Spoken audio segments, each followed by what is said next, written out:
Hey y'all, and welcome back to Scripture with Shyla. Tonight we are reading and doing our Bible study on Genesis 10. And I will be honest, I listened to this on the Bible.com app first, but there are a lot of names in here and I'm gonna butcher them. So just grace. Let's go. Nations descended from Noah. Genesis 10. These are the generations of the sons of Noah, Shem, Ham, and Japheth. Sons were born to them after the flood. The sons of Japheth, Gomer, Magog, Madai, Javan, Tubal, Meshech, and Tiras. The sons of Gomer, Ashkenaz, Riphath, and Togarmah. The sons of Javan, Elisha, Tarshish, Kittim, and Dodanim. From these, the coastline peoples spread in their lands, each with his own language by their own clans in their nations. The sons of Ham, Cush, Egypt, Put, and Canaan. The sons of Cush, Seba, Havilah, Sebta, Ramah, and Sabteca. The sons of Ramah, Sheba and Dedan. Cush fathered Nimrod. He was the first on earth to be a mighty man. He was a mighty hunter before the Lord. Therefore, it is said, like Nimrod, a mighty hunter before the Lord. The beginning of his kingdom was Babel, Erech, Akkad, and Calneh in the land of Shinar. From the land he went into Assyria and built Nineveh,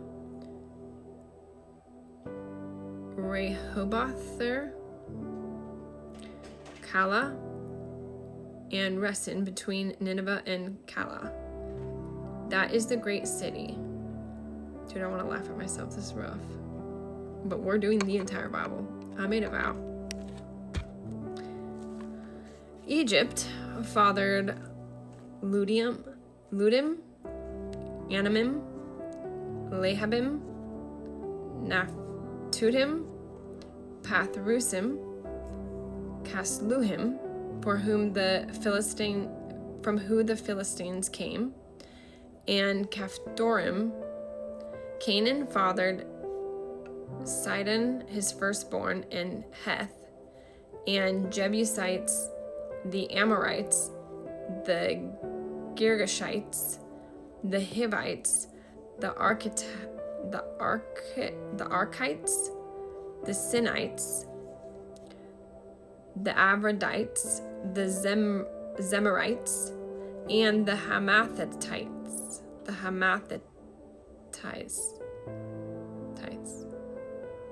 Afterward, the clans of the Canaanites dispersed, and the territory of the Canaanites extended from Sidon in the direction of Gerar as far as Gaza, and in the direction of Sodom, Gomorrah, Admah, and Zeboim as far as Lasha. These are the sons of Ham by their clans, their languages, their lands, and their nations. Sorry, I had a cough attack. To Shem also, the father of all the children of Eber, the elder brother of Japheth, children were born. The sons of Shem, Elam, Asher, Arpachshad, Lud, and Aram. The sons of Aram, Uz, Hol, Gether, and Mash. Arpachshad fathered Shelah, and Shelah fathered Eber. To Eber were born two sons. The name of the one was Peleg, for in his days the earth was divided, and his brother's name was Joktan. Joktan fathered Almadad, Sheleph, Hazarmaveth, Jerah, Hadoram, Uzal, Diklah, Obal, Abimael, Sheba, Ophir, Havilah, and Jobab. All these were the sons of Joktan. The territory in which they lived extended from Mesha in the direction of Sephar to the hill country of the east. These are the sons of Shem by their clans, their languages, their lands, and their nations. These are the clans of the sons of Noah, according to their genealogies in their nations, and from these nations spread abroad on the earth after the flood. I have a feeling that's not going to be the worst one. So it gets the next chapter is like how long they lived and everything. So you know what? I'm going to have some practice here. So I'm not sure what we're going to learn from this chapter, but I never assume we learn nothing. So I'm going to go do the little Bible study and I'll be back.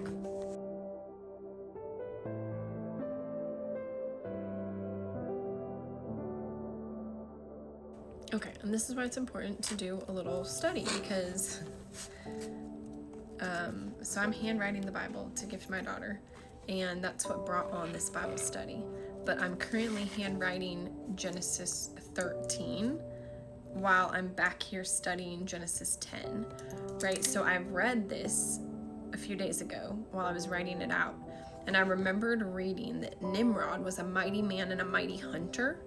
And I thought that's kind of funny because I've heard people call other people Nimrods like it's a bad name, like they're not saying something nice about them, right? It feels like a very negative name. But I'm like, but here in the Bible it says Nimrod was a mighty man and a mighty hunter. And so are we using that out of context, right? Or that name wrong? But it says right here in this Bible study, while Nimrod was called a mighty man and a mighty hunter, that was a negative term back then because his aggression ran like counter to God's intentions. And it also links him to the Tower of Babel. And so I'm like, oh, okay, maybe we have been using that right this whole time.